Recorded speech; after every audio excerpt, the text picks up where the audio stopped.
Bismillahirrahmanirrahim. Assalamualaikum warahmatullahi wabarakatuh. Pemirsa yang ada di bandara, semoga Allah merahmati Anda. Ketahuilah bahwa dalam perjalanan pun juga Rasulullah SAW mengajarkan beberapa etika, beberapa adab, sehingga dalam perjalanan semoga Allah memberikan lindungan dan keberkahannya. Dan etika-etika itu perlu dijaga di dalam perjalanan. Barangkali pakaian yang Anda kenakan, busana yang Anda gunakan, tutur kata saat berbicara, dan jangan sampai kita merendahkan orang lain yang kita temui dimanapun saja dalam tatkala kita melakukan perjalanan. Dan ketahuilah bahwa ucapan kita, tindak tanduk kita, semuanya akan dinilai oleh Allah Subhanahu wa Ta'ala. Allah Subhanahu wa Ta'ala berfirman dalam Al-Qur'annya, "Ma yalfizu min qaulin illa ladaihi raqibun atid."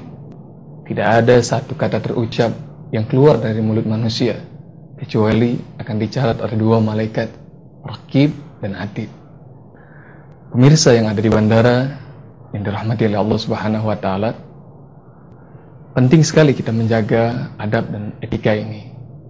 Saya perlu sampaikan bahwa ini kisah sungguh terjadi. Ada di sebuah perempatan jalan di kota Jakarta. Pada malam itu, tatkala bis kota yang mengantar untuk menuju Bekasi, saat itu sudah tidak ada lagi, maka mobil-mobil omprengan yang beroperasi. Mobil omprengan itu ingin membawa penumpang dari Jakarta yang baru pulang bekerja menuju Bekasi. Dan pemirsa yang dicintai oleh Allah Subhanahu wa Ta'ala, mobil sudah hampir penuh. Hanya tinggal satu kursi yang tersisa. Itu pun adalah kursi tambahan di sebelah pintu yang akan segera ditutup. Di depan kursi yang tersisa itu duduklah seorang pria yang berparas baik. Dari wajahnya, dari pakaiannya terlihat orang ini adalah orang yang beragama dan orang soleh. Anda tahu bahwa sejurus kemudian datanglah seorang perempuan yang Masya Allah barangkali sering kita dapati di bandara, memakai pakaian sekenanya, seadanya, sampai bulu ketiaknya pun kelihatan.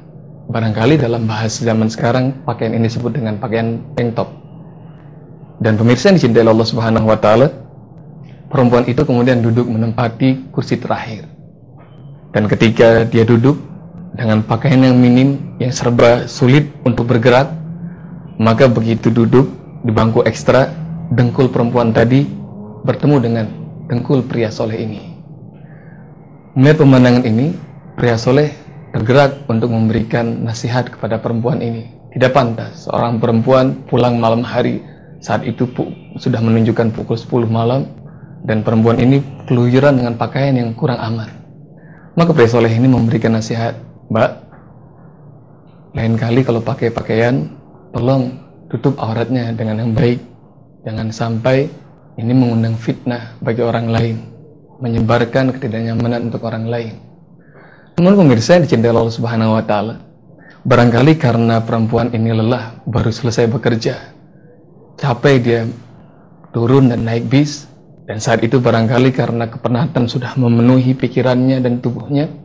Begitu perempuan itu naik dan dia mendapatkan ceramah agama di atas mobil omprengan tadi, maka subhanallah perempuan itu mengatakan, "Pak, kalau ceramah nggak usah di sini. Kalau ceramah di musola dan di masjid saja. Masa di mobil sempit begini ceramah?" Maka Hodal Iman mendengarkan celotehan itu, semua yang ada di mobil itu menjadi geram terhadap perempuan yang kurang ajar ini. Maka semua orang memberikan komentar. Karena semuanya ngerasa bahwa semuanya membicarakan dia, perempuan itu gemas.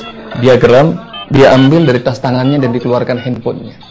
Ia berkata pada pria tadi sambil menunjukkan handphonenya, "Pak, kalau benar apa yang saya kerjakan ini adalah dilarang oleh agama Anda, dikutuk oleh Tuhan, tolong pesankan bagi saya satu tempat di neraka kalau betul ini adalah salah." Subhanallah, dia berani menantang Allah Subhanahu wa Ta'ala. Diberikan nasihat yang baik, tapi apa yang dilakukan, bahwa nasihat itu tidak menghujam dalam hati. Digoda oleh setan, dan lisannya lalu berkata, "Kalau betul apa yang saya lakukan ini salah, tolong pesankan satu tempat di neraka untuk saya." Hadal iman, Apa yang baru diucapkan ini membuat semua yang ada di bis menjadi semua yang ada di dalam mobil omprengan tadi menjadi tidak nyaman. Dan subhanallah, semuanya menjadi terdiam dan malas untuk memberikan komentar tambahan buat perempuan yang tidak baik ini. Maka pemirsa yang di bandara yang dicintai Allah Subhanahu wa taala, mobil pun karena sudah penuh berjalan. Semua yang ada di mobil kelelahan. Dan subhanallah, Allah kasih semuanya tidur. Dan tatkala mobil sudah sampai di tujuan, maka supir dari angkutan itu kemudian memberitahukan kepada seluruh penumpang bahwa mobil sudah sampai di tempat tujuan. Hadirin cinta Allah Subhanahu wa taala, maka semuanya sudah terbangun kecuali perempuan tadi yang memakai pakaian seadanya. Maka melihat perempuan itu tertidur, tidak ada seorang pun yang berani membangunkan, karena mereka tahu bahwa perempuan ini punya temperamen yang tinggi. Selain itu juga mereka tidak berani untuk menyentuh tubuhnya, menyenggolnya supaya dibangun. Kenapa? Karena auratnya terbuka. Hadirin cinta Allah Subhanahu wa taala, setelah nunggu beberapa lama, akhirnya salah seorang dari mereka mengatakan, "Sudah, pelan-pelan buka pintunya saja." Maka hadirin cinta Allah Subhanahu wa taala, mereka berharap dengan membuka pintu pelan-pelan, perempuan itu sudah terjaga. Subhanallah, sampai pintu itu terbuka karena kebetulan dia menyender di pintu tersebut, akhirnya dia terjungkal dan terjatuh. Begitu terjatuh, semua yang ada dalam mobil itu merasa kaget.